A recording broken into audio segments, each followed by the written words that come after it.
എൻ്റെ ഹൃദയത്തിൽ വന്നാൽ എൻ്റെ ജീവിതത്തിലെ ശൂന്യത മാറും. ഹല്ലേലൂയ. വിശ്വാസത്തോടെ യേശു കർത്താവിനെ സ്തുതിച്ചാട്ടെ. യേശുവിൻ്റെ നാമം ഇന്ന് രാത്രി ഉയരട്ടെ. ഹല്ലേലൂയ. സന്തോഷത്തോടെ കർത്താവിനെ സ്തുതിക്കാം. ആരാധനയെല്ലാം അനുഭവത്തിൽ നിന്ന് വരുന്നതാ. ഹല്ലേലൂയ. തൻ്റെ അനുഭവത്തിൽ നിന്ന് ദാവീദ് തൻ്റെ പ്രതികൂലത്തിന് നടുവിൽ അവൻ സംഗീതത്തിൽ എഴുതി വെച്ച യഹോവ എൻ്റെ ശൈലം, അവൻ എൻ്റെ കോട്ടയും എൻ്റെ രക്ഷയും എൻ്റെ ദൈവവും, ഞാൻ ശരണമാക്കുന്ന പാറയും എൻ്റെ പരിചയും രക്ഷയുടെ കൊമ്പും ഗോപുരമാകുന്നു. ഹല്ലേലൂയ. ഇന്ന് ഞാൻ നിൽക്കുന്നതെങ്കിൽ അത് ദൈവത്തിൻ്റെ കൃപ ഒന്ന് മാത്രമാണ്. ഹല്ലേലൂയ. ഇന്ന് ഞാൻ ജീവനോടെ ഇരിക്കുന്നെങ്കിൽ അത് ദൈവത്തിൻ്റെ കൃപ ഒന്ന് മാത്രമാണ്. നന്ദിയോടെ ഇന്ന് രാത്രി പാടി കർത്താവിനെ മഹത്വപ്പെടുത്താം. ഹല്ലേലൂയ. നീ എൻ്റെ രക്ഷകൻ, നീ എൻ്റെ പാലകൻ, നീ എനിക്ക് അഭയസ്ഥാനം, നീ എൻ്റെ രക്ഷകൻ, നീ എൻ്റെ പാലകൻ, നീ എനിക്ക് അഭയസ്ഥാനം, നീരിടും വേളയിൽ നീ എനിക്കേകിടും നന്മയും നീ ഉറവാ, നീരിടും വേളയിൽ നീ എനിക്കേകിടും നന്മയും നീ ഉറവാ, നീ ഞങ്ങൾക്കേകിടും നന്മകളോർത്തെന്നും പാടിടും സ്തുതിഗീതികൾ, നീ ഞങ്ങൾക്കേകിടും നന്മകളോർത്തെന്നും പാടിടും സ്തുതിഗീതങ്ങൾ,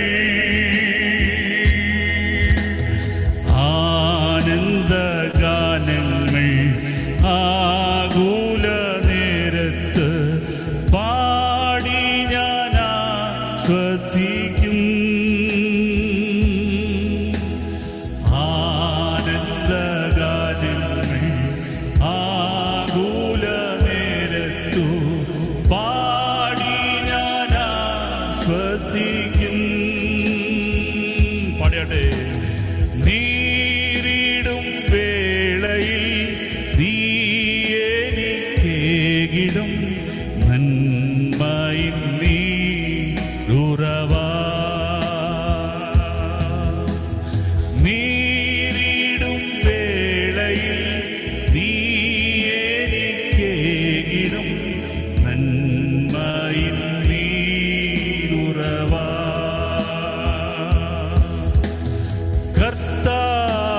കർത്താവിലെപ്പോഴും സന്തോഷിച്ചാർക്കുവിൻ, സ്തോത്രയാഗം കഴിപ്പീൻ, കർത്താവിലെപ്പോഴും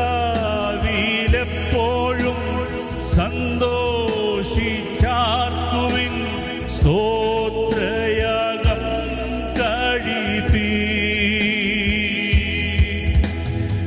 അവൻ സ്ഥിതി മാറ്റുമ്പോൾ യാക്കോബ് ഘോഷിക്കും, ഇസ്രായേൽ ആനന്ദിച്ചിടും, അവൻ സ്ഥിതി മാറ്റുമ്പോൾ യാക്കോബ് ഘോഷിക്കും, ഇസ്രായേൽ ആനന്ദിച്ചിടും,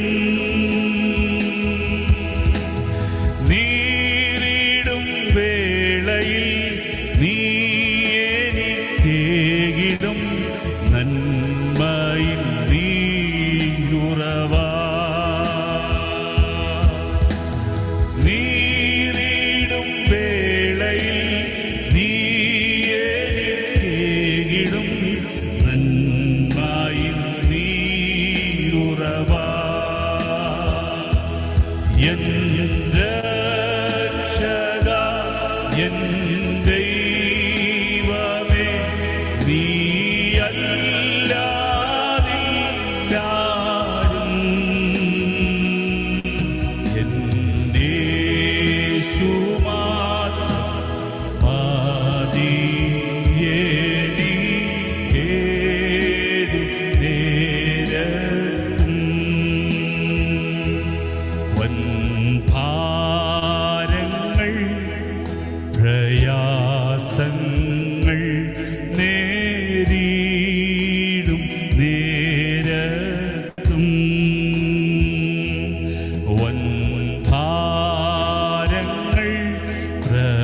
എൻ ചാരവേ ഞാൻ കാണുന്നുണ്ട് സ്നേഹസഹിയാ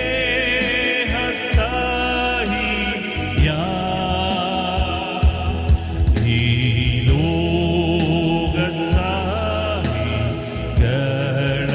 ലോകസഹികളെല്ലാരും മാറിപ്പോയാലും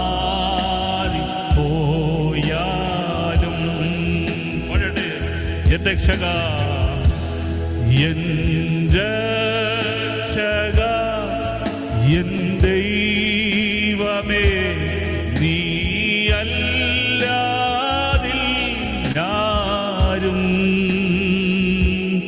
എൻ യേശു മാത്രം മതിയെനിക്കേതുതേ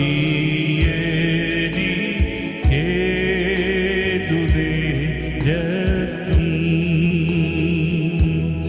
എൻ യേശു മാത്രം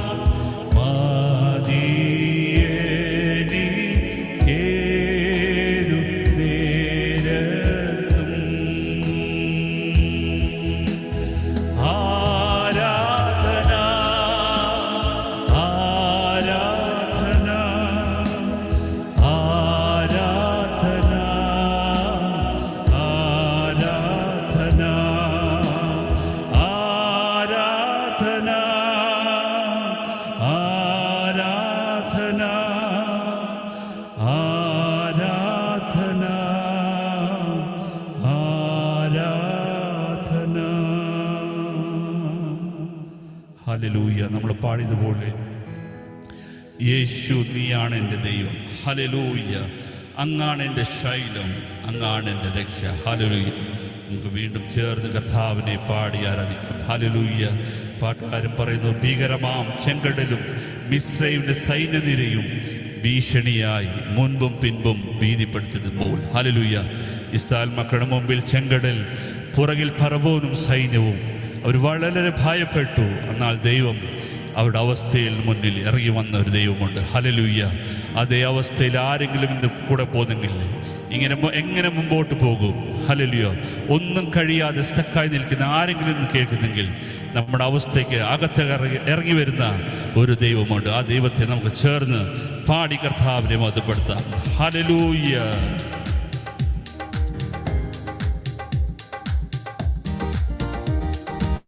ഓ പാതാളമേ മരണമേ നിന്നോട് ജയമെവിടെ? കുഞ്ഞാട്ടിന്നിടം കോട്ടതൻ ഭക്തർക്ക് സംഹാരകൻ കടന്നു പോ. പാതാളമേ മരണമേ നിന്നോട് ജയമെവിടെ? കുഞ്ഞാട്ടിന്നിടം കോട്ടതൻ ഭക്തർക്ക് സംഹാരകൻ കടന്നു പോ.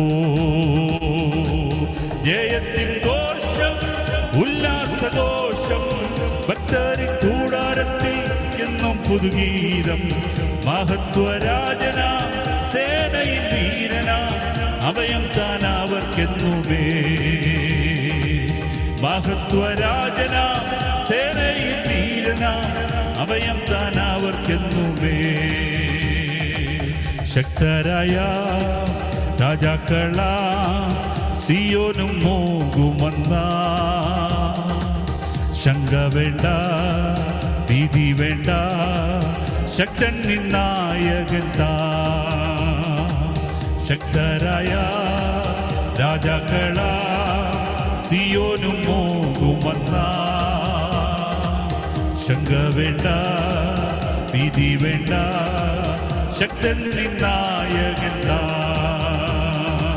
ജയത്തിൻ ഘോഷം ഉല്ലാസഘോഷം ഭക്തരിൻ കൂടാരത്തിൽ എന്നും പുതുഗീതം. മഹത്വരാജനാം സേനയിൽ വീരനാം അഭയം താൻ അവർക്കെന്നുമേ. മഹത്വരാജനാം സേനയിൽ വീരനാം അഭയം താൻ അവർക്കെന്നുമേ. അഗ്നി നിന്നെ ദഹിപ്പിക്കില്ല, നദി നിന്മേൽ കവിയുകില്ല. അഗ്നി അതിൽ നാലാമൻ താ ആഴിമേൽ നാട കൊണ്ടുണ്ടാ. ഓ അഗ്നി നിന്നെ ദഹിപ്പിക്കില്ല, നദി നിന്മേൽ കവിയുകില്ല. ഓ അഗ്നി അതിൽ നാലാമെത്താ, ആഴിമേൽ നാട കൊണ്ടുണ്ടാ.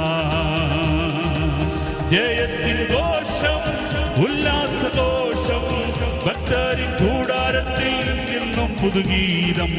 മഹത്വരാജന സേനയിൽ വീരന, അഭയം താൻ അവർക്കെന്നുമേ.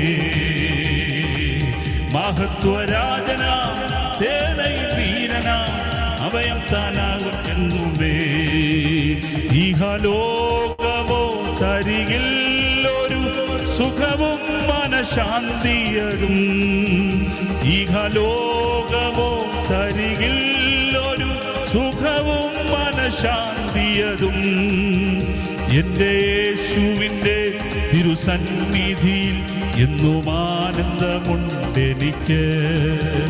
എൻ്റെ യേശുവിൻ്റെ തിരുസന്നിധിയിൽ എന്നും ആനന്ദമുണ്ടെനിക്ക്.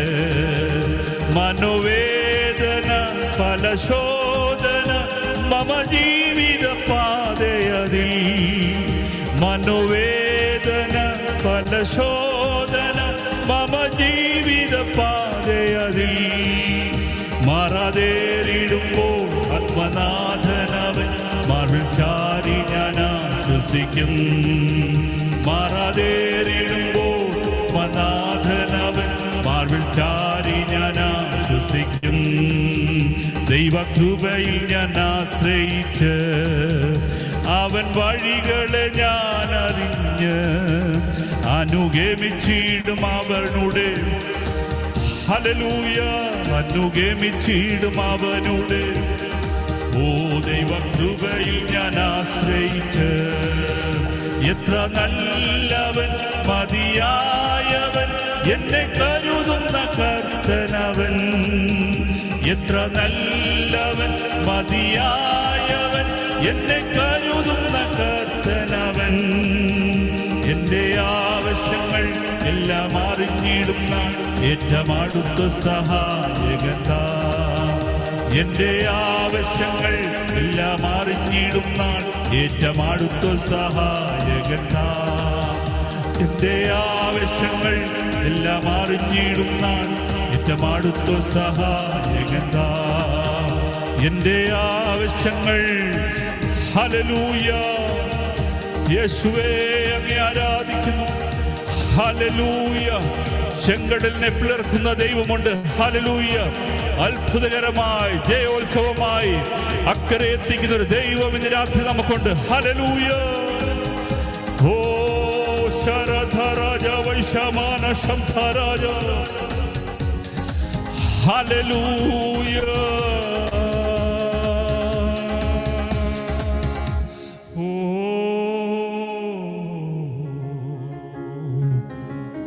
ഗിരികളിൽ കണ്ണുകൾ ഉയർത്തി ഞാനോതും, എവിടെയാണെൻ്റെ സഹായം. ഗിരികളിൽ കണ്ണുകൾ ഉയർത്തി ഞാനോതും, എവിടെയാണെൻ്റെ സഹായം. വരുമൻ സഹായം ഉലകമാകാശം ഇവയുളവാക്കിയാൽ നിന്നാ. വരുമൻ സഹായം ഉലകമാകാശം ഇവയുളവാക്കിയാൽ നിന്നാ. ആരുമില്ല നീ ഒഴികെ ചാരുവാനോരാ. പാരിലൻ പ്രിയ, ഓ ആരുമില്ല നീ ഒഴികെ ചാരുവാനോരാ.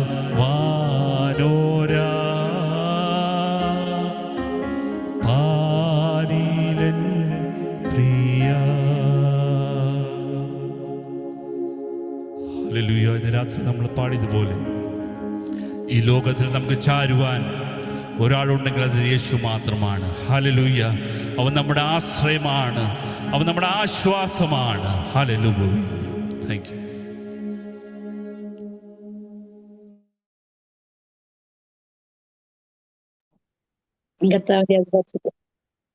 കർത്താവിന്റെ അതിപരിശുദ്ധമായ നാമത്തെ സ്തുതിക്കുന്ന സ്തോത്രം ചെയ്യുന്നു. ഈ സന്ധ്യയിലും പല വിവിധ ടൈം സോണുകളായിരിക്കും നമുക്ക് ഒരുമിച്ച് വീണ്ടും ഈ സിസ്റ്റേഴ്സ് ഇൻ ക്രൈസ്റ്റ് എന്ന് പറയുന്ന ഈ ആത്മീയ കൂട്ടായ്മയെ നമുക്കൊന്ന് ചാരിപ്പാൻ കർത്താവിടെ ആക്കിയല്ലോ. ബഹുമാന്യ കർത്തൃദാസിപ്രിയ സൂസൻ ആന്റി പറഞ്ഞ പോലെ ഇതിന്റെ തുടക്കക്കാരിയിൽ ഒരാളാണ് ഞാനും. ഏതായാലും കർത്താവിന്റെ കൃപയാൽ ഈ 6 വർഷവും പൂർത്തീകരിപ്പാൻ ദൈവം സഹായിച്ചു.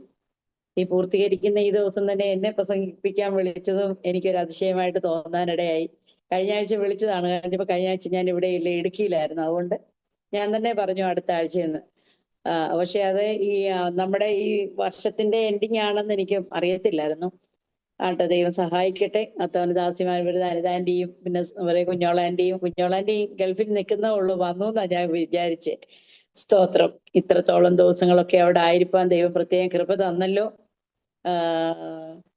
ഞങ്ങളെയും കുടുംബമായിട്ട് കർത്താവ് വളരെ ക്ഷേമമായിട്ട്, അതിനിടയിൽ ഒത്തിരി പ്രയാസങ്ങളൊക്കെ ഉണ്ടായോ എന്ന് ചോദിച്ചാൽ ഉണ്ടായിരുന്നു. എന്നാൽ അതിന്റെ എല്ലാം പിറകിലുള്ള ദൈവത്തിന്റെ ഉദ്ദേശത്തെ ഓർത്ത് ഞാൻ ദൈവത്തെ സ്തുതിക്കുന്നു. എനിക്ക് തരുന്ന എല്ലാ കൈത്താങ്ങലുകൾക്കും പ്രാർത്ഥനകൾക്കും എല്ലാ വിധത്തിലുള്ള ആത്മീയ കൈത്താങ്ങലുകൾക്കും ഞാൻ ഹൃദയത്തിന്റെ ഭാഷയിലുള്ള നന്ദിയും വന്ദനവും സ്നേഹവും എല്ലാവരോടും അറിയിക്കുകയാണ്. സ്തോത്രം. നമ്മുടെ സുസാന്റെ എന്തോ പറഞ്ഞേ, ഞാൻ അത് കണ്ടില്ല, നോക്കട്ടെ. ഓ, ആന്റി ബോംബെയിലുണ്ടോ? ഓക്കെ, ഞാൻ വിചാരിച്ചു ദുബായിൽ ബോട്ടിങ് എത്തിയില്ല എന്ന്. ഓക്കെ, ദൈവം സഹായിക്കട്ടെ. സ്തോത്രം. ഞാന് വാസ്തവത്തില് ഞാൻ പരിചയമൊക്കെ എന്താ പറയണ്ടേ, പ്രത്യേകിച്ച് അങ്ങനെ വലിയ ബൈബിൾ പഠനമുള്ള ആളൊന്നും അല്ല ഞാൻ. എന്റെ പഠനം എന്ന് പറയുന്നതെല്ലാം എന്റെ ചിന്തകളാണ്. പക്ഷേ എന്റെ ചിന്തകളോട് പലപ്പോഴും യോജിക്കാനായിട്ട് കുറച്ച് സമയം എല്ലാവരും എടുക്കാറുണ്ട്. പക്ഷെ എന്റെ ആ ചിന്ത എന്റെ ബുദ്ധി എന്നിൽ പ്രവർത്തിച്ച ചിന്തയല്ലെന്ന് എനിക്ക് നന്നായി അറിയാം. അപ്പൊ അതുകൊണ്ട് ഞാൻ പലപ്പോഴും ആ ചിന്തകളെ വെച്ച് ആഴ്ചകളോളം ഞാൻ അതിനെ ധ്യാനിക്കും. നിങ്ങൾക്ക് ചിരി വരുമായിരിക്കും, പക്ഷെ ഒരു വാക്കിനെ മതി, പക്ഷെ അതെന്റെ ലൈഫിനെ മൊത്തത്തിൽ മാറ്റും. അതെന്റെ സ്വഭാവത്തിന്റെ രൂപീകരണം വരുത്തും. എന്റെ കുടുംബത്തിന്റെ തകർച്ചയ്ക്ക് അത് കാരണം, തകർച്ചയിൽ നിന്ന് അതൊരു പണിക്ക്, വ്യക്തികൾ, കുഞ്ഞുങ്ങൾ, ഇപ്പൊ ഞാൻ ഉൾപ്പെട്ട് നിൽക്കുന്ന ആ സമൂഹം ഒക്കെ കർത്താവ് എന്നെ പലപ്പോഴും സഹായിച്ചിട്ടുണ്ട്. അപ്പം കർത്താവിന്റെ ഇടപെടലുകളെ ഓർത്ത് ഞാൻ പലപ്പോഴും ദൈവത്തിന് സ്തുതിക്കാറുണ്ട്. വാസ്തവത്തില് നമ്മുടെ വിശ്വാസവും നമ്മുടെ ജീവിതവും നമ്മുടെ അധരങ്ങളിലാണോ നമ്മുടെ ഉള്ളറയിലാണോ എന്നുള്ളത് നമ്മളൊന്ന് സ്വയം പരിശോധിക്കണം. ഞാൻ എന്തോ പറഞ്ഞെന്ന് ആരും കേട്ടില്ല. എനിക്ക് സൂസനാന്റെയും ജെസ്സി ആന്റെയും ബിനു ആന്റെയും മാത്രമേ കേൾക്കത്തുള്ളൂ. നിങ്ങളുടെ ഫേസ് എക്സ്പ്രഷൻ എങ്ങനെയാണെന്ന് എനിക്കറിയത്തില്ലല്ലോ. അപ്പൊ അതുകൊണ്ട് നിങ്ങൾ 2-3-4 പേരോട് എന്നെ കേട്ടാൽ നന്നായിരുന്നു എന്ന് ഞാൻ വിചാരിക്കുന്നു. സ്തോത്രം. എന്താ ഞാൻ പറഞ്ഞത്, നമ്മുടെ വിശ്വാസവും നമ്മുടെ ജീവിതവും, പ്രത്യേകിച്ച് ഈ വിശ്വാസം ഏറ്റവും കുറവുള്ള ആർക്ക്, ഞാനിപ്പോ 2-3 പേരെ ഞാൻ ഒരു ടാസ്കിന് വേണ്ടി എന്ന് എടുക്കാൻ പോവാം. അപ്പോ ചിലപ്പം നിങ്ങൾക്ക് അത് പറ്റുന്നത് പോലെ മറുപടി പറഞ്ഞാൽ മതിയാവും. ഇനി വിശ്വാസം ജീവിതം എന്നുള്ളത് രണ്ടിനെയും നമുക്ക് എന്ത് ചെയ്യാം, രണ്ട് കൈകളിലോട്ട് എടുക്കാം. ഇതെന്റെ വിശ്വാസവും ഇതെന്റെ ജീവിതവും. ഞാൻ ഇതിനെ ഒന്ന് ബാലൻസ് ചെയ്ത് പോകാൻ ആഗ്രഹിക്കുക. ഞാൻ സൂസനാന്റിയോടാണ് എന്റെ ഫസ്റ്റ് ചോദ്യം. എന്റെ വിശ്വാസവും എന്റെ ജീവിതവും നമ്മളൊന്ന് താരതമ്യപ്പെടുത്തി നോക്കുമ്പോൾ നമ്മുടെ വിശ്വാസം എപ്പോഴും നമ്മുടെ നീതിയുടെ പുറകിൽ നിന്നോണ്ടാണ്. പിന്നെ നമ്മുടെ വിശ്വാസമാണ് നമ്മുടെ നീതിയിലേക്ക് നമ്മളെ കൊണ്ടുപോകുന്നതെല്ലാം നമ്മുടെ അകത്തെ വിശ്വാസമാണ്. ഇപ്പൊ ഞാൻ പറയുമ്പോൾ നിങ്ങൾക്ക് ഇത് കട്ടിയായിട്ട് തോന്നും, മനസ്സിലാവത്തില്ല.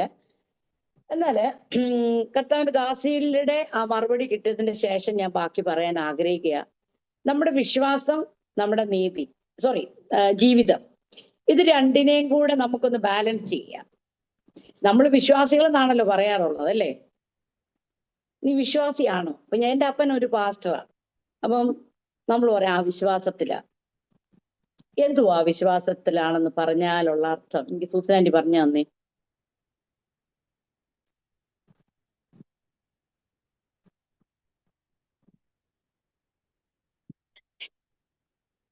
സ്തോത്രം.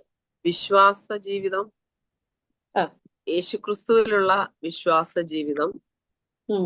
യേശുവിനെ രക്ഷകനായി സ്വീകരിച്ച് എന്റെ രക്ഷകനായ എന്റെ പാപങ്ങൾക്ക് പരിഹാരമായി എന്നെ വീണ്ടെടുക്കുവാൻ, അല്ലെ എന്നെ ശിക്ഷയിൽ നിന്ന് ഒഴിവാക്കി എന്നെ രക്ഷിക്കുവാൻ, എന്റെ ആത്മാവിനെയും എന്റെ ശരീരത്തെയും രക്ഷിച്ച് ആ നിത്യതയിൽ എത്തിക്കുവാൻ പര്യാപ്തമാണ് യേശുക്രിസ്തു. അല്ലെങ്കിൽ ആ യേശുക്രിസ്തുവിന്റെ രക്തം, യേശുക്രിസ്തു എനിക്ക് വേണ്ടിയാ മരിച്ചേ. അതാണ് ശരിക്കുള്ള വിശ്വാസം എന്ന് പറയുന്നത്. അപ്പൊ അതിലാണ് നമ്മൾ വിശ്വാസ ജീവിതം എന്ന മെയിൻ ഉദ്ദേശിക്കുന്നത്. പിന്നെ നമ്മളുടെ മറ്റു കാര്യങ്ങൾ, ഈ ഭൂമിയിലെ കാര്യങ്ങളിൽ വിശ്വാസം എന്ന് പറഞ്ഞാൽ അതിന് വേരിയേഷൻസ് ഉണ്ടാകും. നമ്മളപ്പോ അത് ഇപ്പൊ ആ കാര്യങ്ങൾക്ക് നമ്മൾ ഇപ്പൊ ഒരു ആലോചന കേട്ടു, അല്ലെ നമ്മളൊരു ദൈവശബ്ദം കേട്ടു, അപ്പൊ അത് നടക്കും. അപ്പൊ അത് നടന്നാലും നടന്നില്ലേലും നമ്മൾ ഈ കർത്താവിനെ അനുകരിക്കും, അല്ലെ, കർത്താവിനെ നമ്മൾ പിന്തുടരും. അപ്പൊ ആ വിശ്വാസവും ഇതുമായിട്ട് നമുക്ക് തുലനം ചെയ്യാൻ പറ്റില്ല. ശരിക്കും വിശ്വാസ ജീവിതം എന്ന് ഉദ്ദേശിക്കുന്നത് കർത്താവിൽ വിശ്വസിച്ച് മുന്നേറുന്നതാ. ഭൗതികമായിട്ടുള്ള വിഷയങ്ങളില് അല്ല ഞാൻ അത് അർത്ഥമാക്കുന്നത്. ഓക്കെ, സൂസനാന്റി പറഞ്ഞ വ്യാഖ്യാനത്തോട് ഞാൻ യോജിക്കുന്നുണ്ട്. അത് നമ്മളുടെ ഒരു എന്താ പറയുന്നത്, നമ്മുടെ ഒരു കോമൺ റെവലേഷനാണ്, നമ്മുടെ പൊതുവായ ഒരു കാഴ്ചപ്പാടാണ്. ഇപ്പം ഇപ്പൊ എന്റെ വിശ്വാസ ജീവിതം എന്ന് പറയുമ്പോൾ ഞാൻ ജനിച്ച കാലം മുതലേ ഞാൻ വിശ്വാസ ജീവിതക്കാരിയാണ്. എന്റെ അകത്ത് വിശ്വാസം ഉണ്ടായിരുന്നു എന്നുള്ളതല്ല, എന്റെ പുറംചട്ടയാണ് ഞാൻ ആ വിശ്വാസത്തിന്റെ അകത്താണ് എന്നുള്ളത്. ഓക്കെ, ഇപ്പൊ പുതുതായി വന്ന ഒരാൾ, ഇപ്പൊ മാർത്തോമായ, യാക്കോബായ, അല്ലെ ഹൈന്ദവ, അല്ലെ മുസ്ലിം പശ്ചാത്തലത്തിൽ നിന്നും ഈ അവസ്ഥയിലേക്ക് നമ്മൾ ഈ പറയുന്ന ആൻസർ അല്ല അവർ പറയുന്നത്. സൂസനാന്റിക്കും കിട്ടിയ പൈതൃകം, നിങ്ങൾ സമുദായത്തിലായിരുന്നു, അതിനുശേഷം ഇങ്ങനെ ഈ പെന്തക്കോസ്റ്റ് എന്ന് പറയുന്നതിനകത്ത് നിന്നുകൊണ്ടാണ് നമ്മൾ ഈ ഉത്തരവെല്ലാം പറയുന്നത്. സത്യത്തിൽ നമ്മൾ ഈ അനീതി കൊണ്ട് എന്ത് ചെയ്യുക? സത്യത്തെ തടുക്കുക. അതിനെ വേറെ റോങ് ആയിട്ട് വ്യാഖ്യാനിക്കരുത്. ഞാൻ പറയുമ്പോൾ നിങ്ങൾക്ക് അത് മനസ്സിലാവും. അനീതി കൊണ്ട് നമ്മൾ പലപ്പോഴും എന്ത് ചെയ്യുന്നറിയാം, നമുക്കൊരു പരിധി വരെ പറ്റത്തുള്ളൂ വിശ്വാസ ജീവിതവും. അപ്പൊ അതുകൊണ്ട് എന്ത് ചെയ്യുന്നറിയാമോ, ഇപ്പൊ ഞാൻ നീതിമാൻ, അപ്പൊ സൂസനാന്റി പറയാം അവളും നല്ല, എന്നാ പിന്നെ നിങ്ങൾക്കെല്ലാം എന്നെ പോലായ പോരായോ? മനസ്സിലായോ? നമ്മുടെ വിശ്വാസവും നമ്മുടെ ജീവിതവും നീതി എവിടം വരെ നിൽക്കുന്നവർക്ക്. ഇപ്പൊ സൂസനാന്റി നല്ല പ്രാർത്ഥന ജീവിതമുള്ള ആളായി, സിസ്റ്റേഴ്സ് ഇൻ ക്രൈസ്റ്റിങ് നന്നായിട്ട് കൊണ്ട് ഒത്തിരി അധ്വാനിക്കുന്നുണ്ട്. അയ്യോ നല്ല പ്രാർത്ഥന ജീവിതമുള്ള ആളാ, അയ്യോ നല്ല പാവാ, എന്നാ പിന്നെ എനിക്ക് സൂസനാന്റിയെ പോലെ ആയാ പോരെ? ഞാൻ പിന്നെ അധ്വാനിക്കുന്നതല്ലേ എങ്ങനാ? ഞാൻ സൂസനാന്റിയെ പോലെ ഒരാളാവാനായിട്ടാണ് പിന്നുള്ള എന്റെ അധ്വാനം. എനിക്ക് അവിടെ വരെ മതി. പക്ഷേ ഈ റോമാലേഖനത്തിനകത്ത് ഞാൻ പറയുമ്പോൾ നിങ്ങൾ തെറ്റിദ്ധരിച്ചു പോകരുത്. ഞാൻ പറഞ്ഞു കഴിയുമ്പോൾ നിങ്ങൾക്ക് അത് മനസ്സിലാവും. റോമാലേഖനം 1 അധ്യായത്തിന്റെ 17 വാക്യത്തില് അപ്പോസ്തലനായ പൗലോസ് 16 അധ്യായത്തിൽ പറയുന്നുണ്ട്, എനിക്ക് സുവിശേഷത്തെ കുറിച്ച് എനിക്ക് ലജ്ജയില്ല. വിശ്വസിക്കുന്ന ഏവനും ആദ്യ യഹൂദനെ. റോമാലേഖന ചരിത്രം ഒന്നും പറയാൻ പോവല്ല, അതിനത്രയും ചരിത്രം പറയാനൊന്നും എനിക്കൊട്ട് അറിയത്തുമില്ല. പക്ഷെ ഇദ്ദേഹം പറയുന്ന ഒരു പദമുണ്ട്, എനിക്ക് സുവിശേഷത്തെ കുറിച്ച് എന്തോ ഇല്ല. എന്താ ആ ഒരു പദത്തിന്റെ അർത്ഥം എന്താണെന്ന് അറിയാം? ലജ്ജയില്ല എന്ന് പറഞ്ഞാൽ ലജ്ജിക്കാൻ ഒത്തിരി കാരണം ഉണ്ടായിരുന്നു എന്ന് പറഞ്ഞ യേശുക്രിസ്തുവിന്റെ മരണം, റോമാക്കാരെല്ലാം കൂടെ കർത്താവിനെ കൊന്നതെന്തോ, അവന് വലിയ രാജ്യദ്രോഹ കുറ്റക്കാരനാക്കി കർത്താവിനെ കുറ്റം ചുമത്തി ഒരു നായയെ അടിച്ചു കൊല്ലുന്നത് പോലെ മുഖത്ത് തുപ്പി താടിരോമം പറിച്ച് മാറ്റി വസ്ത്രം എന്ന് വെച്ചാൽ ക്രൂശിൽ തന്റെ വസ്ത്രം പറിച്ചുരിഞ്ഞ് എന്ന് തന്നെ പിന്നെ ശരിക്കും പറഞ്ഞു കഴിഞ്ഞാൽ നഗ്നനാക്കി ആ യേശുവിനെ എങ്ങനെ പ്രസംഗിക്കുന്നേ? ഇപ്പൊ നമ്മൾക്കെന്ന് പറഞ്ഞു കഴിഞ്ഞാൽ ഇത്രയും 2000 വർഷത്തിലെ പരിചയമാണ്. കർത്താവ് ഉയർത്തെഴുന്നേറ്റു പോയി വന്നു, നമുക്ക് ഒത്തിരി കാര്യം പറയാനുണ്ട്. എന്നാല് ഈ അപ്പോസ്തലനായ പൗലോസ് അല്ലെങ്കിൽ നമ്മളിപ്പോ പറയുന്നത് പോലെ ഈ ക്രിസ്തുവിന്റെ മാർഗത്തിലേക്ക്, അല്ലെ ഈ ക്രിസ്തുവിനുള്ള വിശ്വാസത്തിന്റെ ജീവിതത്തിലകത്തേക്ക് താൻ പ്രവേശിക്കപ്പെട്ട അന്നു മുതൽ താൻ ഈ വ്യക്തിത്വത്തെ എന്ത് ചെയ്യുക? പ്രസന്റ് ചെയ്യുക. സ്തോത്രം. അപ്പൊ താൻ പ്രസന്റ് ചെയ്യുമ്പോൾ താൻ എടുത്തു പറയുന്ന ഒരു പദമാണ്, എനിക്കെന്തോ ഇല്ല, സുവിശേഷത്തെ കുറിച്ച് എനിക്ക് ലജ്ജയില്ല. വിശ്വസിക്കുന്ന ഏവനും ആദ്യം യഹൂദനും പിന്നെ യവനനും അത് രക്ഷയ്ക്കായി ദൈവശക്തിയാകുന്നുവല്ലോ. തൊട്ടടുത്ത വാക്യം എല്ലാവരും ഒന്ന് നോക്കണം. 17-ാമത്തെ വാക്യം. അതിൽ ദൈവത്തിന്റെ നീതി വിശ്വാസം ഹേതുവായും വിശ്വാസത്തിനായിക്കൊണ്ടും വെളിപ്പെടുന്നു. ഈ സുവിശേഷത്തിന്റെ മൊത്ത ശക്തിയും ആ ഒറ്റ പദത്തിനകത്ത് വരുന്നുണ്ട്. എന്താണെന്നറിയാമോ? ദൈവത്തിന്റെ നീതി വിശ്വാസ ഹേതുവായും. ഒരിക്കൽ പോലും നമ്മുടെ നീതി എന്നല്ല അവിടെ എഴുതിയിരിക്കുന്നത്. എന്താ ബിനുവാൻറ്റി എഴുതിയേക്കുന്നേ? യേശു ക്രിസ്തു ദൈവത്തിന്റെ നീതി. എന്താ ദൈവത്തിന്റെ നീതി? ഞാൻ എന്ന വ്യക്തി അല്ല നിങ്ങൾ എന്ന വ്യക്തി എപ്പോഴും ഈ പാപത്തിന് അധീനമായ വൈകാരിക ചിന്തയിലാണ്. ഞാൻ എത്ര അന്യഭാഷ പറഞ്ഞാലും, ഞാൻ എത്ര ഉപവസിച്ചാലും, ഞാൻ എത്ര ബൈബിള് വായിച്ച് പ്രാർത്ഥിച്ചാലും ഞാൻ ജീവിക്കുന്നത് എവിടെയാണെന്നറിയാമോ? ഈ ഫ്ലഷിലാണ് ജീവിക്കുന്നത്. പക്ഷേ അപ്പൊ എന്റെ നീതി കൊണ്ട് എനിക്ക് ദൈവത്തിന്റെ നീതിയുടെ അടുത്തേക്ക് ചെല്ലാനായിട്ട് ഒരിക്കലും പറ്റത്തില്ല. എന്റെ പ്രാർത്ഥനയുടെ കൂടുതൽ കൊണ്ട് എനിക്ക് കർത്താവിന്റെ അടുക്കിലേക്ക് ചെല്ലാൻ പറ്റത്തില്ല. എന്റെ വായനയുടെയോ അല്ലെ എന്റെ സൂസനാൻറ്റി പറഞ്ഞതുപോലെ, ഞാൻ പറഞ്ഞതുപോലെ, ഞാൻ യേശു കർത്താവ് എനിക്ക് വേണ്ടി മരിച്ചു, അടക്കപ്പെട്ടു, ഉയർത്തെഴുന്നേറ്റു, കർത്താവിന്റെ രക്തം കൊണ്ട് എന്റെ പാപത്തിന് പരിഹാരമായി. സ്തോത്രം. ഞാൻ അതുകൊണ്ട് ഞാൻ എന്ത് ചെയ്യാ? ഞാൻ സ്വയമായി എന്ത് ചെയ്തു? ഞാനൊരു വിശ്വാസ ജീവിതത്തിലാണ് എന്നൊരു പുറംചട്ട എന്റെ അകത്തുണ്ട്. ഞാൻ ഈ നീതിയും കൊണ്ട് കർത്താവിന്റെ അടുക്കലേക്ക് ചെന്നാൽ ഞാൻ നീതിമാനെന്ന് വരത്തില്ല. പക്ഷേ ഞാൻ പറയാൻ പോകുന്ന ഒരു പ്രധാന പദം, കർത്താവിന്റെ ദൈവത്തിന്റെ നീതിയിലൂടെ അല്ലെ കർത്താവിന്റെ നീതിയിലൂടെ നമ്മളെ നോക്കുന്നത് കൊണ്ടാണ് എന്ത് ചെയ്തേക്കുന്നത്? നമ്മളെ നീതിമാൻ എന്ന് പറയുന്നത്. നാം ആ ഒരു ചിന്തയിലേക്ക് വരുമ്പോൾ നമ്മുടെ ഇന്നലകളെ ഒന്ന് നോക്കണം. നാം എത്ര പേരെ വിധിച്ചിട്ടുണ്ട്? എന്നെ കർത്താവ് മനസ്സിലാക്കി തന്ന കാര്യം. ഞാൻ എന്റെ നീതിയിൽ നിന്നോണ്ടാണ് ഞാൻ സൂസനാൻറ്റിയെ വിധിച്ചത്. ഞാൻ എന്റെ വിശ്വാസ ജീവിതത്തെ ഞാൻ എന്ത് ചെയ്യുക? ഞാൻ അതിനെ എന്തോ ഒരു പ്രൗഡ് എന്റെ ഉള്ളിൽ ഉണ്ടായിട്ട് ഞാൻ ബിനുവാൻറ്റിയെ ദ്രോഹിച്ചപ്പം ബിനുവാൻറ്റി നൊന്തത് ഞാൻ എന്ത് ചെയ്തില്ല? എന്റെ കണ്ണുകൊണ്ട് നോക്കുമ്പോ ഞാൻ നീതിമാനാ. സ്തോത്രം. ഞാൻ നിങ്ങളുടെ മുമ്പിൽ ആരാണ്? നീതിമാനാണ്. എനിക്ക് ബിനുവാൻറ്റിയെ വിധിക്കുന്നതിനകത്ത് ഞാൻ അതിനകത്തൊരു സാറ്റിസ്ഫാക്ഷൻ ആയിരിക്കും. ഞാൻ എന്നാലും എനിക്ക് രണ്ട് പറയാൻ പറ്റി. ദൈവമക്കളെ, നമ്മൾ ഒത്തിരി ഭയപ്പെടേണ്ട ഒരു മേഖലയാണ്. ഞാൻ പറഞ്ഞ എൻ്റെ ജീവിതത്തിന്റെ അനുഭവം, എൻ്റെ ഉള്ളിലെ പരാജയം, എനിക്ക് കഴിഞ്ഞ ചില വർഷങ്ങളായിട്ട് നേരിട്ടതായിട്ടുള്ള ചില പ്രത്യേക സാഹചര്യങ്ങളിൽ ഞാൻ നിട്ട വിധികളെ ദൈവം തുടച്ചു മാറ്റി. ദൈവം എന്നോട് വ്യക്തമായി ഇടപെടാൻ ഇടയായി തീർന്നു. നിന്റെ നീതി കൊണ്ട് നോക്കിയപ്പം നീ അവരെ വിധിച്ചത് ദൈവത്തിന്റെ മുമ്പാകെ ഞാൻ ആ നീതി കൊണ്ട് ആ സത്യത്തെ തടുക്കുമായിരുന്നു എന്ന് എനിക്ക് ബോധ്യമായി. സ്തോത്രം. ആ ഒരു അപകടം മനസ്സിലാക്കിയപ്പോൾ ഞാൻ എൻ്റെ പ്രാർത്ഥന, ഞാൻ എപ്പോഴും ഇരിക്കുന്ന ഒരു സ്ഥലം ഇവിടെ, ഞാൻ വന്ന് എൻ്റെ ഡയറിയിൽ അവിടെ ഡേറ്റ് ഇട്ട് കുറിച്ചിടാൻ ഇടയായി. ഞാൻ എൻ്റെ നീതി കൊണ്ട് നോക്കിയപ്പോഴാ ഞാൻ അതിനകത്ത് അവരെ വിധിപ്പാനിടയായി തീർന്നത്. എന്റെ കർത്താവിലുള്ള നീതി കൊണ്ട് ഞാൻ നോക്കിയിരുന്നുവെങ്കിൽ ഞാൻ അവളെക്കാൾ അധമയായിരുന്നു. സ്തോത്രം. പിന്നെ ഓർക്കും, നമുക്ക് ഇഷ്ടം പോലെയല്ലേ നമുക്ക് ഇൻസ്പിറേഷൻ ഉണ്ടാകുന്ന ഒരുപാട് കാര്യങ്ങൾ തിരുവെഴുത്തിനകത്തു നമുക്ക് പറയാം. ഇനി ഏതെങ്കിലും ഒരു വ്യക്തിയെ ഉൽപ്പത്തി മുതൽ വെളിപ്പാട് വരെ കിടക്കുന്ന അല്ലെ ആബേൽ തൊട്ട് ആരെയെങ്കിലും ഒക്കെ എടുത്ത് അവരുടെ ജീവിതത്തിന്റെ ഒരു അനുഭവം പറഞ്ഞാൽ, എനിക്കറിയാം നിങ്ങളെല്ലാം ഭയങ്കരമായിട്ട് എന്ത് ചെയ്യും? സന്തോഷിക്കും, സ്തോത്രം പറയും, ഹല്ലേലൂയ പറയും. പിന്നെ പല ആരുടെയെങ്കിലും ജീവിതത്തിന്റെ ഒരു അവസ്ഥ പറഞ്ഞ് നമ്മളുമായിട്ട് ബന്ധിപ്പിച്ച് വരുമ്പോൾ നമുക്ക് ഭയങ്കര ഒരു സന്തോഷമാണ്.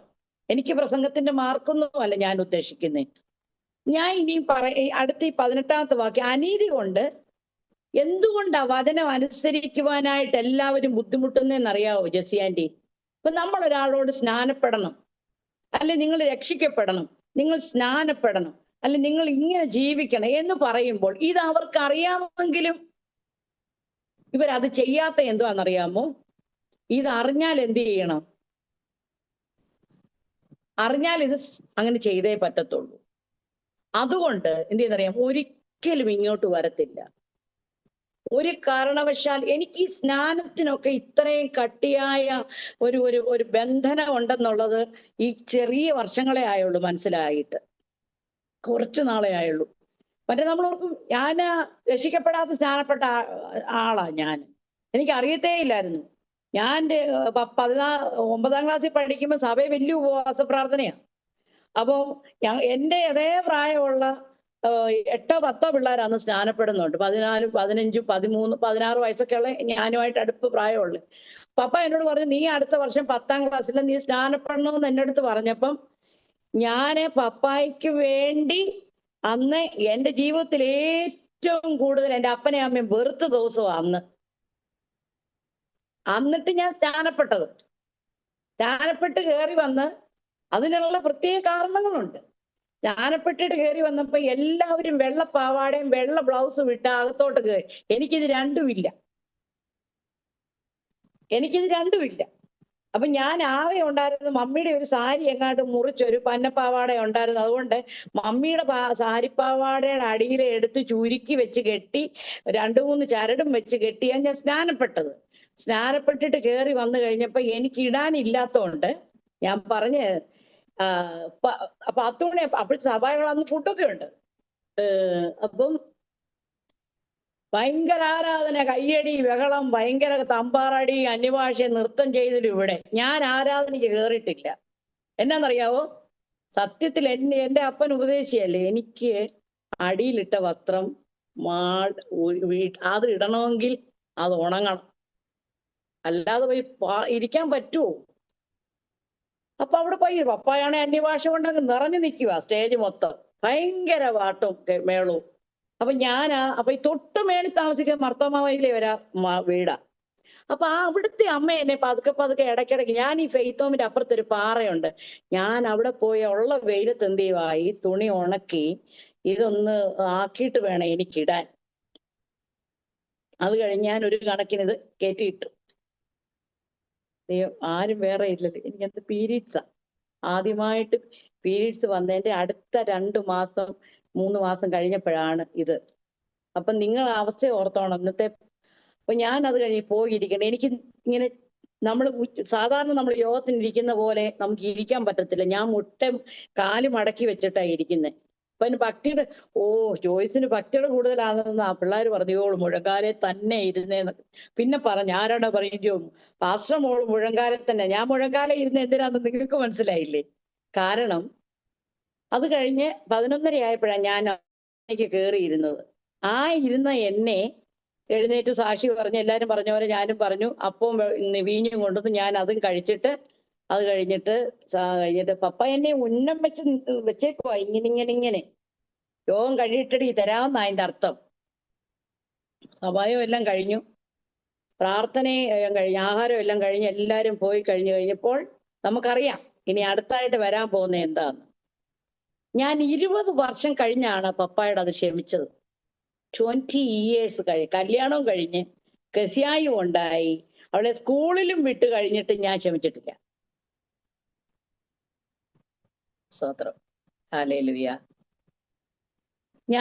നമുക്ക് ഒത്തിരി സാക്ഷ്യം പറയാനുണ്ട്. നമ്മൾ ഈ കണ്ണുനീരി കുതിർന്ന സാക്ഷി എന്തെല്ലാം എനിക്ക് പറയാനുണ്ട്. പക്ഷെ എൻ്റെ ഏറ്റവും വലിയ സാക്ഷി ഇതാ.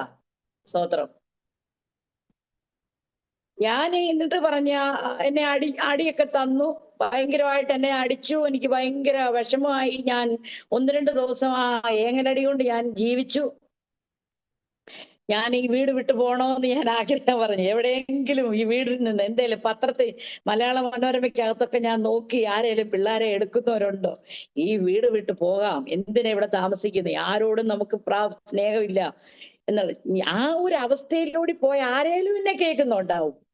ഇതല്ലെങ്കിൽ വേറൊരു അവസ്ഥയിൽ പോയവരാരേലും ഉണ്ടാവും. പക്ഷെ ഞാൻ ഈ വചനമെല്ലാം ഇങ്ങനെ വായിച്ചും ധ്യാനിച്ചും പഠിച്ചും വന്നപ്പോഴാണ് എനിക്ക് അതിൻ്റെ ഓരോരോ പടികളിലുള്ള കാര്യങ്ങളെല്ലാം മനസ്സിലായപ്പോഴാണ്. സ്തോത്രം. എന്നറിയാമോ, ദൈവത്തിന്റെ നീതി വിശ്വാസ ഹേതുവായും അത് വിശ്വാസത്തിനായിക്കൊണ്ടും എന്നെഴുതിയിട്ട് തൊട്ട് താഴെ എഴുതിയേക്കുക. എന്റെ നീതിമാൻ എങ്ങനെ ജീവിക്കുമെന്ന. സ്തോത്രം. എന്റെ നീതിമാൻ മോളി ഫിലിപ്പാൻറ്റി എന്തുവാ അതിന്റെ ബാക്കി? എന്റെ നീതിമാൻ എന്ത് ചെയ്യും? വിശ്വാസത്താൽ വിശ്വാസത്താൽ. ഹല്ലേലൂയ. എത്ര പേർക്ക് പരമാർത്ഥമായി നിങ്ങൾക്ക് ഈ വാക്കിന്റെ അർത്ഥം മനസ്സിലായെങ്കിൽ നിങ്ങൾക്ക് നമുക്കെല്ലാം കള്ളം പറയാത്തൊരു മനസാക്ഷിയുണ്ട് ഇല്ലേ? കാട്ടുകൊള്ളക്കാരന്റെ മനസാക്ഷിയും കള്ളം പറയത്തില്ല. അവന്റെ അകത്തിരുന്ന് അവന്റെ മനസാക്ഷി പറയും, എടാ നീ കാണിച്ചത് ശരിയായിട്ടില്ല, നീ പറഞ്ഞത് ശരിയായില്ല. പക്ഷെ അവന്റെ മനസാക്ഷിക്ക് ഓപ്പോസിറ്റ് ആയിട്ടാ അവന്റെ ജഡം പ്രവർത്തിക്കുന്നത്. അപ്പോ നമ്മുടെ നല്ല മനസാക്ഷി നിന്നുകൊണ്ട് നമ്മളൊന്ന് പറഞ്ഞേ, ഇന്നിപ്പോഴാ നമുക്കിത് മനസ്സിലായത്. എന്റെ നീതിമാൻ എങ്ങനെയാ ജീവിക്കാൻ പോന്നേ? ഹല്ലേലൂയ. എന്റെ നീതിമാൻ അത് വിശ്വാസത്താലാ ജീവിക്കുന്നേ. നമ്മൾ പറയുന്നേ, ഇപ്പൊ ഞാൻ പറയാം, ഞാൻ എന്റെ ആവശ്യമൊന്നും ആരോടും പറയത്തില്ല, ഞാൻ സൂസൻ ആന്റിയോട് പൈസ ചോദിക്കത്തില്ല, ബിനു ആന്റിയോട് എനിക്കെല്ലാം. നമ്മൾ ആ വിശ്വാസം എന്ന് പറയുന്ന പദത്തിന്റെ ചൂണ്ടയിട്ട് ജീവിക്കുന്ന ആൾക്കാർ. അതിനിടയിലും ഉണ്ടെന്നേ ഒരു തന്ത്രം, അതിനിടയിലും ഉണ്ട്. ഞാനൊന്നും എന്റെ ആവശ്യങ്ങളൊന്നും ഞാൻ പറയത്തില്ല. എന്താ പറയുന്നത് അറിയോ? ഞാൻ ഇങ്ങനെ ദൈവം ആരെയും പട്ടിണി കിടത്തത്തില്ല. ദൈവം ആർക്കും ഇന്നത്തെ കാലത്ത് പട്ടിണി കിടക്കുന്നവരുണ്ടോന്നൊന്നും എന്നോട് ചോദിച്ചാൽ എനിക്കറിയത്തില്ല. ഉണ്ട്, വിശ്വാസത്തിന് കുറച്ചൊക്കെ ബുദ്ധിമുട്ടുള്ളവരുണ്ട്. പക്ഷെ നമ്മളത് പറയുന്നത് നമ്മുടെ വിശ്വാസ ജീവിതം എല്ലാം അതാ. ഞാൻ പ്രാർത്ഥിച്ചപ്പോ എനിക്ക് പൈസ കിട്ടി, ഞാൻ പ്രാർത്ഥിച്ചപ്പോ എനിക്ക് വീട് കിട്ടി, പ്രാർത്ഥിച്ചപ്പോ എനിക്ക് ചുരിദാർ കിട്ടി, ഞാൻ പ്രാർത്ഥിച്ചപ്പം ആ നീതിമാന്റെ കഥയല്ല ഇവിടെ എഴുതിയിരിക്കുന്നത്. അത് നമ്മുടെ ഡെയിലി നീഡ്സ്. അതിപ്പം പ്രാർത്ഥിച്ചില്ലേലും എന്ത് ചെയ്യും? എന്റെ ഇവിടെ തൊട്ട് താഴെ ഇഷ്ടം പോലെ ഹിന്ദുക്കളാ. അവരെല്ലാം എന്നെക്കാട്ടി സുഭിക്ഷമായിട്ടാ ജീവിക്കുന്നത്. എന്നും പുറത്തു പോയാ ഭക്ഷണം കഴിക്കുന്നത്. എന്നേക്കാൾ അടിപൊളി ഡ്രസ് ഇട്ടോണ്ടാ പോകുന്നത്.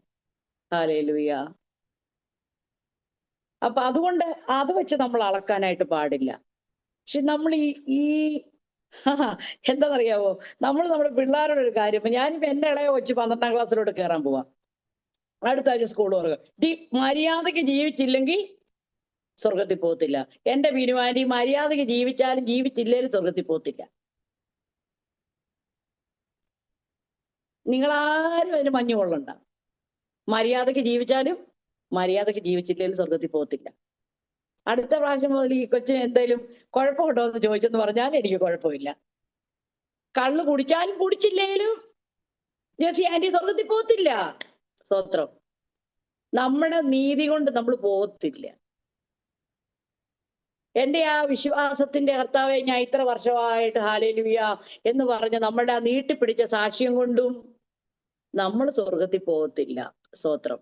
എല്ലാ ദിവസവും 8ഉം 10ഉം മിനിറ്റ് സിസ്റ്റേഴ്സ് ഇൻ ക്രൈസ്റ്റിൽ പ്രാർത്ഥിച്ചിട്ട് ഇഷ്ടമുള്ളവരുടെ എല്ലാം വിഷയം പറഞ്ഞ് ജെസി ആന്റി പ്രാർത്ഥിച്ചാലും ജെസി ആന്റി സ്വർഗത്തിൽ പോകുമെന്ന് വിചാരിക്കരുത്. സ്തോത്രം. എന്നോട് വിഷമം തോന്നിയോ? ഹല്ലേലൂയ. സ്തോത്രം. പക്ഷെ ഒരു കാര്യമുണ്ട്, ഈ ദൈവത്തിന്റെ നീതി എന്തുവാ? ഈ ദൈവത്തിന്റെ നീതി ഈ കൊരിന്ത്യർ ലേഖനത്തിലൊരു വാക്യമുണ്ട് കേട്ടോ, നമുക്ക് ഭയം വരുന്നൊരു വാക്യമാ. അതിന്റെ 2 കൊരിന്ത്യർ ലേഖന അവസാന അധ്യായത്തിന്റെ സ്തോത്രം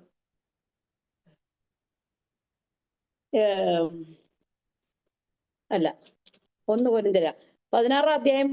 ഈ 1 കൊരിന്ത്യർക്ക് എഴുതിയ 1-ാമത്തെ ലേഖനം 16 അധ്യായത്തിന്റെ 22-ാമത്തെ വാക്യം നിങ്ങൾ ആരെങ്കിലും കണ്ടോ? കർത്താവിനെ സ്നേഹിക്കുന്നവൻ ഏവനും സ്നേഹിക്കാത്തവൻ ഏവനും ശപിക്കപ്പെട്ടവൻ.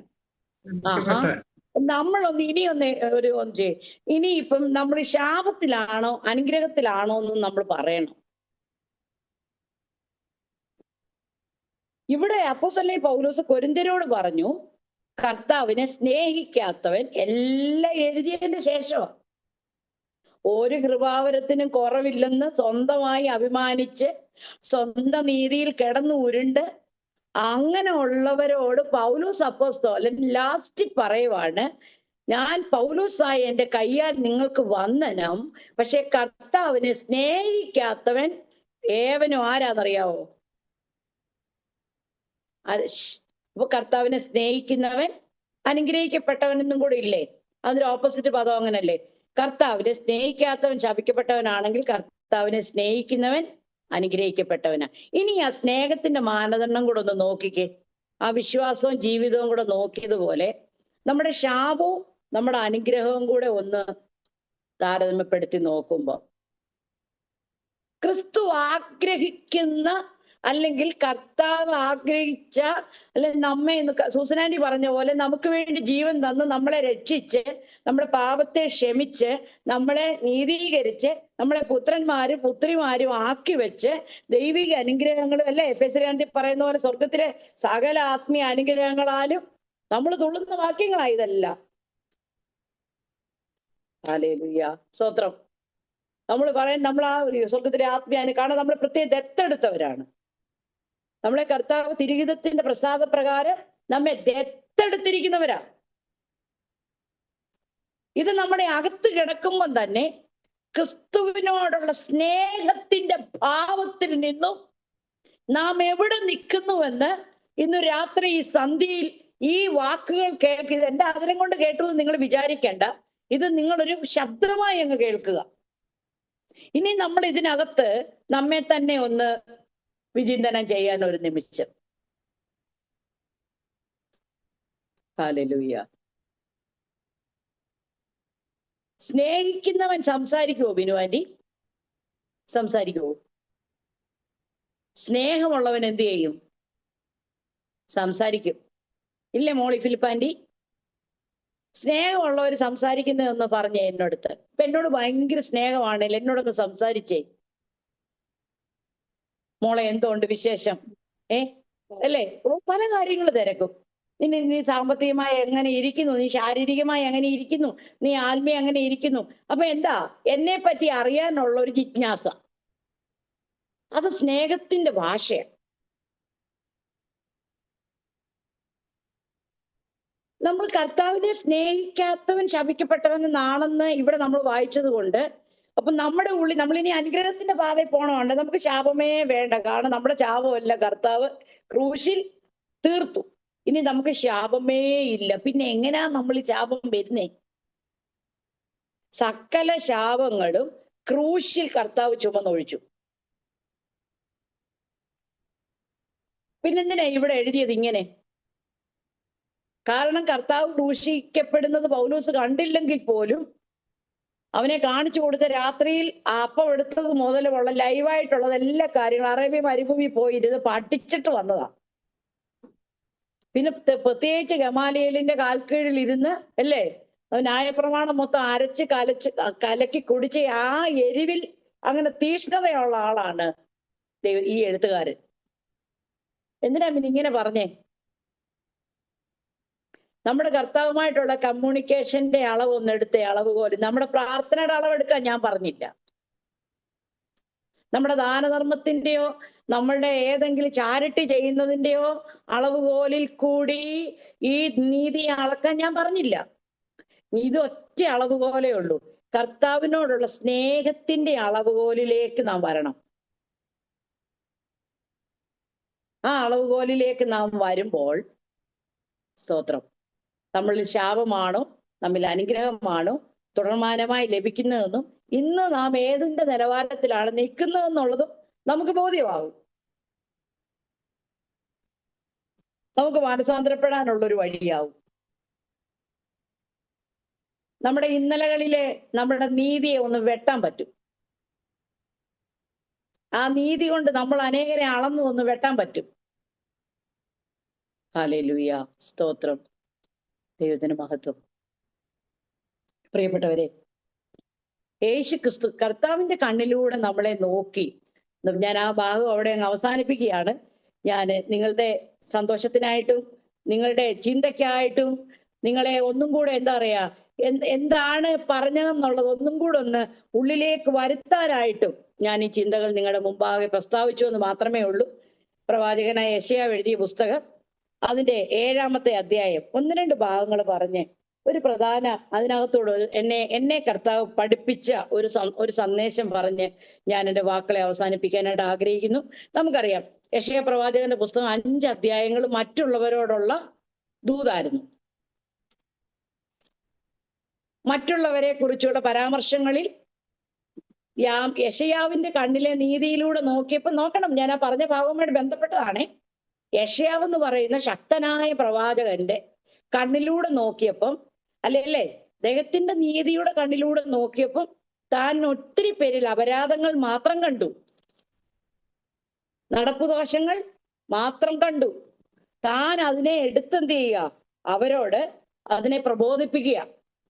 നിങ്ങൾക്ക് അയ്യോ കഷ്ടം, നിങ്ങൾ അങ്ങനെയാകാൻ പാടില്ല, നിങ്ങൾ ഇങ്ങനെയാകാൻ പാടില്ല. 5 അധ്യായം വായിക്കുമ്പോഴും അതിന്റെ 5-ാം അധ്യായത്തിന്റെ 20-ാമത്തെ വാക്യത്തിൽ ആ ജനത്തിന്റെ ഒരു അവസ്ഥ പറയുന്നുണ്ട്. തിന്മയ്ക്ക് നന്മയെന്നും നന്മയ്ക്ക് തിന്മയെന്നും പേര് പറയുകയും ഇരുട്ടിനെ വെളിച്ചവും വെളിച്ചത്തെ ഇരുട്ടാക്കുകയും കയ്പിനെ മധുരവും മധുരത്തെ കയ്പാക്കുകയും ചെയ്യുന്നവർക്ക് അയ്യോ കഷ്ടം. അപ്പൊ ആ ഒരവസ്ഥ, ആ ജനത്തെ പറ്റി നമുക്ക് തന്നെ ഒരു ഒരു ഒരു ഒരു പിക്ചർ കിട്ടിയില്ലേ? അത് കൃത്യമായ കാര്യം അദ്ദേഹം പറഞ്ഞത്. ദൈവത്തിന്റെ ദാസനായ, ദൈവത്തിന്റെ അഭിഷക്തനായ, ദൈവം പ്രത്യേക ദർശനത്തോടുകൂടെ ശുശ്രൂഷയ്ക്കായി ഇറക്കിയ പ്രവാചകനായ യെശയ്യാവ് തന്റെ കണ്ണിലൂടെ അന്നത്തെ ജനതയെ നോക്കി താൻ പ്രവചിച്ചു. അത് വളരെ കൃത്യമായ പ്രവചനമാണ്. കാരണം എന്താ? തിന്മയ്ക്ക് അവര് പറയുന്നത് നന്മയെന്നാ. സ്തോത്രം. പിന്നെ പറയും നന്മയ്ക്ക് തിന്മയെന്നും ഇരുട്ടിനെ വെളിച്ചവും വെളിച്ചത്തെ ഇരുട്ടാക്കി. നോക്ക് ആ കാലഘട്ടത്ത് ആ ഒരു അവസ്ഥ നിങ്ങളൊന്ന് ചിന്തിച്ചു നോക്കിക്കേ. ഇതായിരുന്നു അദ്ദേഹത്തിന്റെ കാഴ്ചപ്പാട്. എന്നാൽ ഒരിക്കൽ ദൈവത്തിന്റെ നീതിയിലൂടെ ആ കണ്ണിലൂടെ ദൈവത്തിന്റെ ദാസനായ യെശയ്യാവിനെ നോക്കിയപ്പം താൻ ആകെ ഇളകിപ്പോയി. ഇല്ലേ? ഞാൻ പറഞ്ഞ ശരിയല്ലേ? സ്തോത്രം. ആ മഹിമ ഇറങ്ങി വന്നു സ്വർഗത്തിൽ നിന്ന്. അവിടെ എഴുതിയേക്കുന്നത് സർവഭൂമിയും യഹോവയുടെ മഹത്വം കൊണ്ട് നിറഞ്ഞെന്ന എന്ന് വെച്ചാ ഞാൻ ഉൾപ്പെട്ട് നിൽക്കുന്ന ആ പ്രതലം, മൊത്തം ഭൂമി, അമേരിക്കയും റഷ്യയും യൂറോപ്പ് എല്ലാം നിങ്ങൾ അങ്ങ് വിട്. ഞാൻ എന്ന വസ്തു അല്ലെ എന്റെ റൂം, ഞാൻ ഉൾപ്പെട്ട് നിൽക്കുന്ന എന്നെ ഉൾക്കൊള്ളുന്ന മേഖല മുഴുവനും ദൈവത്തിന്റെ തേജസ് കൊണ്ട് എന്ത് ചെയ്തു? നിറഞ്ഞു. ആ നിറഞ്ഞ തേജസ്സിന്റെ അകത്ത് ഞാൻ ഇരുന്നപ്പം എന്റെ നീതി എനിക്ക് വിരോധമായി നിന്നു. എന്റെ കാഴ്ചപ്പാട് എനിക്ക് വിരോധമായി ശബ്ദിക്കാൻ തുടങ്ങി. അവിടെ ആലങ്കാരികമായ ഭാഷയിലൊക്കെ എഴുതുന്നുണ്ട്. ഉമ്മരപ്പടിയുടെ അടിസ്ഥാനം കുലുങ്ങി എന്നൊക്കെ നമ്മളവിടെ വായിക്കുന്നുണ്ട്. ഞാൻ അതിനെ പച്ച മലയാളത്തിൽ നമുക്ക് മനസ്സിലാകുന്ന ഭാഷയിൽ ഞാൻ പറയുകയാണ്. എന്റെ നീതിയിലൂടെയുള്ള എന്റെ കാഴ്ചപ്പാടിനെ ദൈവത്തിന്റെ കണ്ണിൽ കൂടെ എന്നെ നോക്കിക്കഴിഞ്ഞപ്പോൾ ഞാൻ എന്ന വ്യക്തിയുടെ ഭാവമാറ്റം യെശയ്യാവിന്റെ മുഖത്തോട്ട് നോക്കിയാൽ നമുക്കറിയാം. ഹല്ലേലൂയ, സ്തോത്രം. യെശയ്യാവ് അവിടെ തികച്ചും നമുക്കറിയാം സറണ്ടറായി, അല്ലേ? അങ്ങനെ വായിക്കുന്നില്ലേ? ദൈവത്തോട് പറയാ, കർത്താവേ ഞാൻ ആരാ? എനിക്കയ്യോ കഷ്ടം, എനിക്കയ്യോ കഷ്ടം. പിന്നെ പറയാ ഞാൻ നശിച്ചു. മാനസാന്തരത്തിന്റെ അല്ലെങ്കിൽ ഏറ്റവും വലിയ നമ്മുടെ വിശ്വാസ ജീവിതത്തിന്റെ ഏറ്റവും വലിയൊരു ഘടകമാണ് ഇപ്പൊ പറഞ്ഞു, എനിക്ക് അയ്യോ കഷ്ടം. സ്തോത്രം. ഞാൻ ഇത്രയും നാൾ ഉയർത്തിപ്പിടിച്ച എൻ്റെ വിശ്വാസ ജീവിതം, ഞാൻ ഇത്രയും നാൾ ഉയർത്തിപ്പിടിച്ച എൻ്റെ നീതി, ഞാൻ ഇത്രയും നാൾ ഉയർത്തിപ്പിടിച്ച എൻ്റെ ശുശ്രൂഷയുടെ വലിപ്പം, അല്ല ഇത്രയും നാളും എന്നെ മറ്റുള്ളവർ ഉയർത്തിക്കൊണ്ടിരുന്ന എൻ്റെ ഭാവത്തിന്റെ പ്രതീകങ്ങളെ ഈ ദൈവത്തിന്റെ ശെക്കയിനേക്കകത്തുകൂടെ, ഹല്ലേലൂയ, എത്ര പേർക്ക് നിങ്ങൾക്ക് ഇത് ബോധ്യമാകുന്നു എന്ന് എനിക്കറിയത്തില്ല.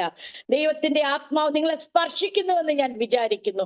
ദൈവത്തിന്റെ ആത്മാവ് നിങ്ങളുടെ അകത്തെ മനുഷ്യനെ ഇന്ന് പകൽ ശക്തിയോടെ ബലപ്പെടുത്തുന്നുവെന്ന് ഞാൻ വിചാരിക്കുന്നു. Praise God. ഹല്ലേലൂയ, സ്തോത്രം. എന്നെ ആരും നോക്കുന്നില്ല. ജെസി ആന്റിയും കുനിഞ്ഞിരിക്കുക. സൂസൻ ആന്റി എഴുതുകയാണോ വായിക്കുവാന്നോ പഠിക്കുവാന്നോ എന്ന് എനിക്കറിയത്തില്ല. സ്തോത്രം. എന്നെ നോക്കിക്കേ. ഹല്ലേലൂയ. സ്വാമി കർത്താവിന്റെ ആ സ്വർഗത്തിന്റെ ശെക്കൈനായ്ക്കകത്തൂടെ നോക്കുമ്പം വിനുവാന്റി ആ നോട്ടത്തിലേക്കൊന്ന് വന്നു നിന്നേ. ഹല്ലേലൂയ. അബ്രഹാമിനെ ഒരിക്കൽ കർത്താവ് വിളിച്ചിട്ട് പറഞ്ഞു, അബ്രഹാമേ, നീട്ടിയാ വിളിച്ചത്. സ്തോത്രം. അബ്രഹാം പറഞ്ഞു, ഞാൻ ഇതാ, എന്നെ വിളിച്ച എനിക്ക് നിൽക്കാനുള്ള യോഗ്യതയൊന്നുമില്ല, ഞാൻ ഇതാ. എന്ന് വെച്ചാ നീ എന്നെ ഒന്ന് നോക്കി കണ്ടാലും നീ എന്നെ ഭയപ്പെടുത്തി പോകും നമ്മൾ, കേട്ടോ. നമ്മുടെ ഭക്തിയും നമ്മുടെ വിശ്വാസ ജീവിതവും നമ്മുടെ ശുശ്രൂഷയെല്ലാം ഇച്ചിരി നേരത്തേക്കൊന്ന് നമ്മുടെ ഉള്ളിൽ നിന്ന് മാറി നിൽക്കട്ടെ. എന്നിട്ട് നമ്മുടെ പച്ചയായ ജീവിതത്തിലേക്ക് നമുക്ക് നോക്കാം. ഞാൻ എന്ന ഘടകത്തിലേക്ക്, എൻ്റെ ശിരസ് മുതൽ പാദം വരെ, എൻ്റെ ഓരോ ഓർഗനിലേക്കും, എൻ്റെ ഓരോ ഓർഗൻസിലേക്കും, എൻ്റെ ചെയ്തികളിലേക്കും, എൻ്റെ വിചാരങ്ങളിലേക്കും, എൻ്റെ ചിന്തകളിലേക്കും, ഞാൻ ഉൾപ്പെട്ട് നിൽക്കുന്ന എൻ്റെ ലോകത്തിലേക്കും, ഹല്ലേലൂയ, ആ ശെക്കൈനയിലൂടെ വരുന്ന നോട്ടം വാങ്ങി വിനുവാന്റെ ഇന്ന് രാത്രി പറയാ, അയ്യോ എനിക്ക് കഷ്ടമെന്ന് പറഞ്ഞ നിങ്ങൾ സറണ്ടർ ആകാൻ പോവാ. ഹല്ലേലൂയ. നിങ്ങളുടെ നാളെ മുതലുള്ള യൂട്യൂബ് മെസ്സേജ് ഉണ്ടല്ലോ, വ്യത്യസ്ത തലത്തിലേക്കാവാൻ പോവാ. ഹല്ലേലൂയ. വേദപുസ്തകത്തിലെ 4 വാക്യം വായിച്ചിട്ട്, അല്ലെ ആരുടെയെങ്കിലും ഒരു കഥ, ഒരു അനുഭവം എടുത്തിട്ട്, എസ്തേറിന്റെ അനുഭവം, രൂത്തിന്റെ അനുഭവം, അതുപോലെ നമുക്ക് ഇഷ്ടപ്പെട്ട ഒത്തിരി ആൾക്കാരുണ്ടല്ലോ, ദാവീദിന്റെ അനുഭവം, ഏലിയാവിന്റെ അനുഭവം, പിന്നെ 11-ാം അധ്യായം എബ്രായ ലേഖനം പഠിച്ച ഭയങ്കര ഒരു നീണ്ട പട്ടിക. നമുക്കിവരുടെ ചരിത്രങ്ങളെല്ലാം അറിയാം. അവരുടെ ദൈവം ഇടപെട്ട കാര്യം എല്ലാം പറയുമ്പോഴത്തേക്ക് നമുക്ക് 1 മണിക്കൂർ ആവുകയും ചെയ്യും. നമുക്കും സന്തോഷം, കേട്ടവർക്കും സന്തോഷം. പക്ഷേ സ്തോത്രം, ആ ശെക്കൈനയിലെ നോട്ടത്തിലേക്ക് ഒന്ന് വന്നേ. സ്തോത്രം, നമ്മുടെ അടി പതറും.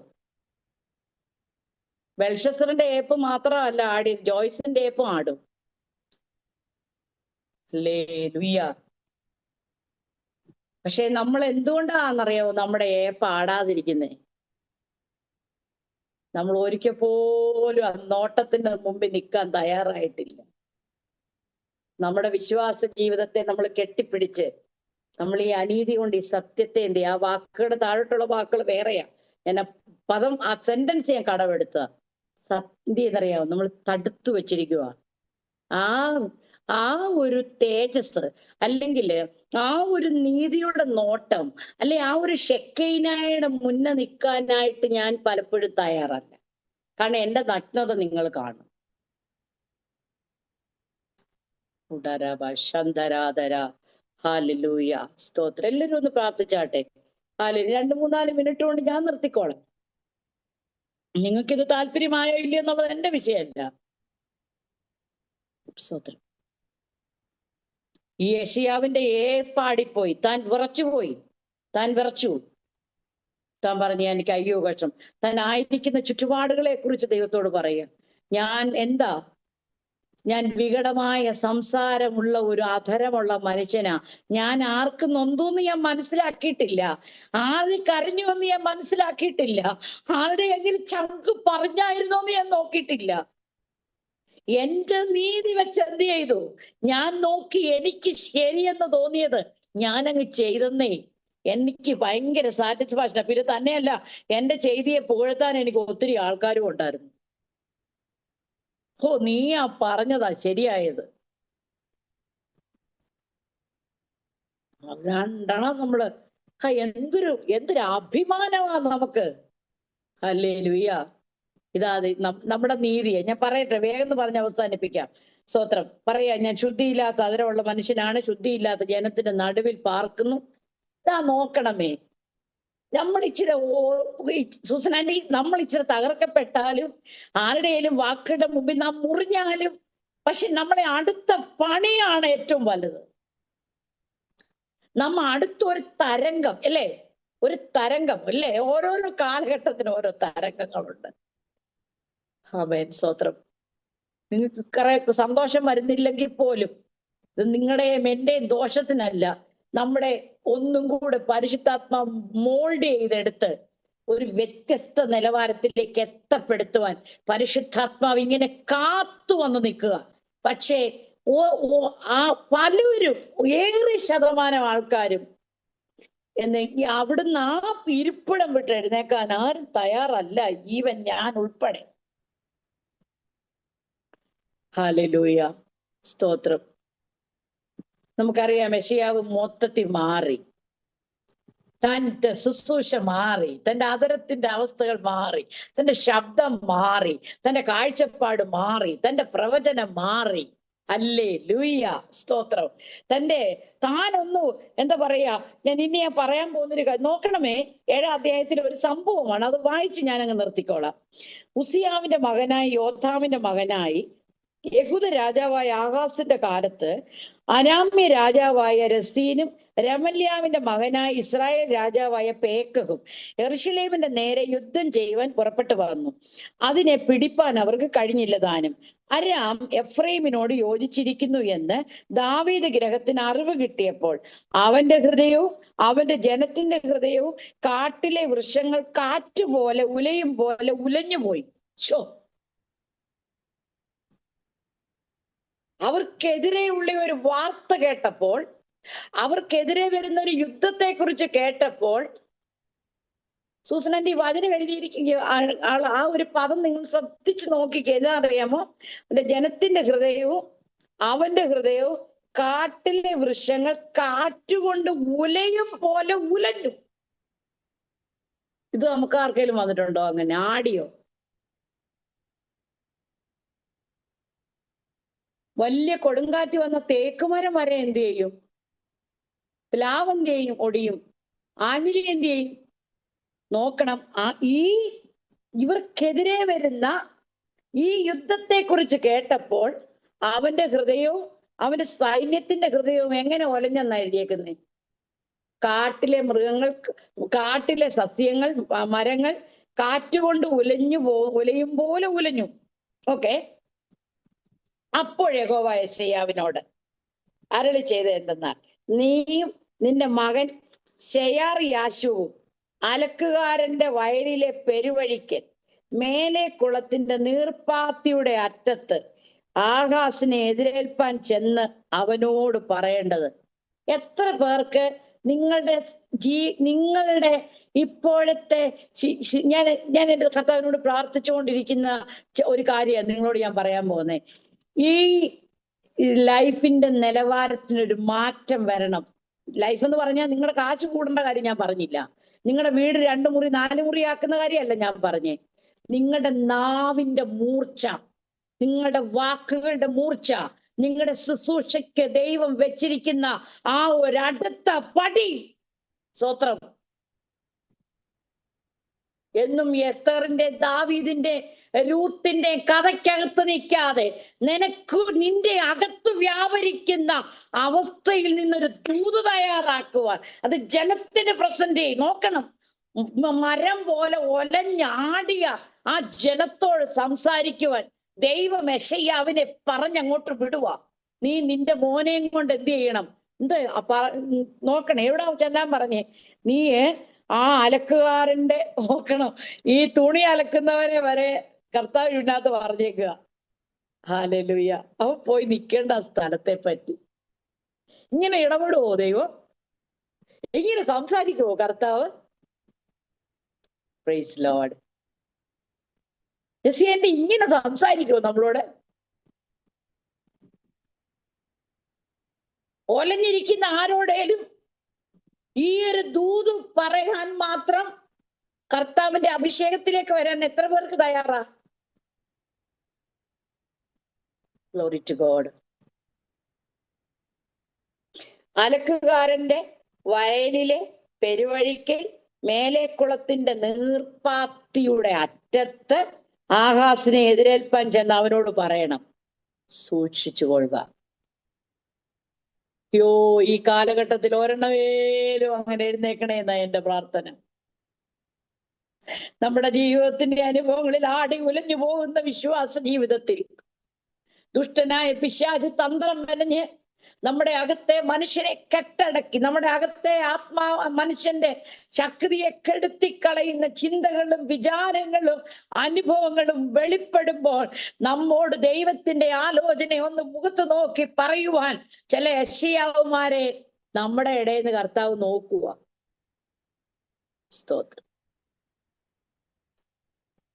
പക്ഷേ ചില ദിവസങ്ങൾക്ക് മുമ്പ് എന്ത് ചെയ്തു? ശെക്കയിനയ്ക്കകത്തോടുള്ള നോട്ട ഉൾക്കൊള്ളാൻ തയ്യാറായത് കൊണ്ടാണ്. ഞാൻ ഇതുവരെ തയ്യാറായില്ലാത്തതുകൊണ്ട് എനിക്ക് അരുളപ്പാടൊന്നും കിട്ടാത്ത. സ്തോത്രം.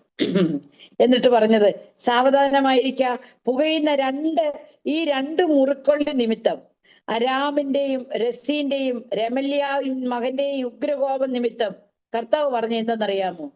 മോനെ ആഹാസേ, നീ സൂക്ഷിച്ചു കൊള്ളുക, സാവധാനമായിട്ടിരിക്ക. പുകയുന്ന ഈ രണ്ട് മുറിക്കൊള്ളി, ഇവരുടെ കാറ്റ് ഉലയുന്ന വൃക്ഷം പോലെ ഉലഞ്ഞോണ്ടിരുന്നതിനെ, ആ ശക്തിയെ കർത്താവ് എങ്ങനെയാ പറഞ്ഞേ? പുകഞ്ഞോണ്ടിരിക്കുന്ന രണ്ട് ചുള്ളിക്കമ്പ്. രേഖ സിസ്റ്ററെ, ഹൃദയത്തിന്റെ ആഴത്തിലേക്ക് പരിശുദ്ധാത്മാവ് ഒന്ന് ഇടപെടാൻ നേപ്പിച്ചു കൊടുത്തേ. സ്തോത്രം.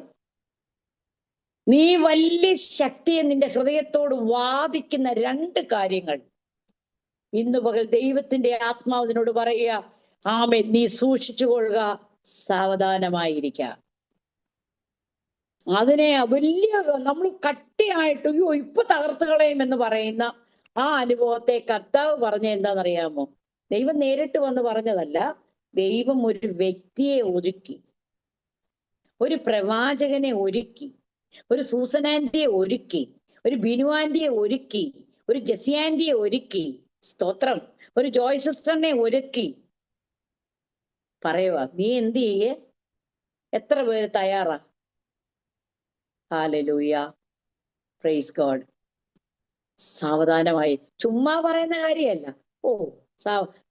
സാരമില്ല, ഞാൻ പറഞ്ഞിട്ടല്ല ഞാൻ പറഞ്ഞത്. ഹല്ലേലൂയ. എന്താ പറഞ്ഞേ? ഉഗ്രകോപം നിമിത്തം നീ ഭയപ്പെടരുത്, നിന്റെ ധൈര്യം എന്ത് ചെയ്യരുത്? ക്ഷയിച്ചു പോകരുത്. നാം യഹൂദയുടെ നേരെ ചെന്ന് അതിനെ വിഷമിപ്പിച്ച് മതിലിടിച്ച് കടന്ന്. ഒത്തിരി പറയാനുണ്ട് അതിൻ്റെ അകത്തെ, ഞാൻ ആ വാക്യം മാത്രം വായിച്ചു വിടുക.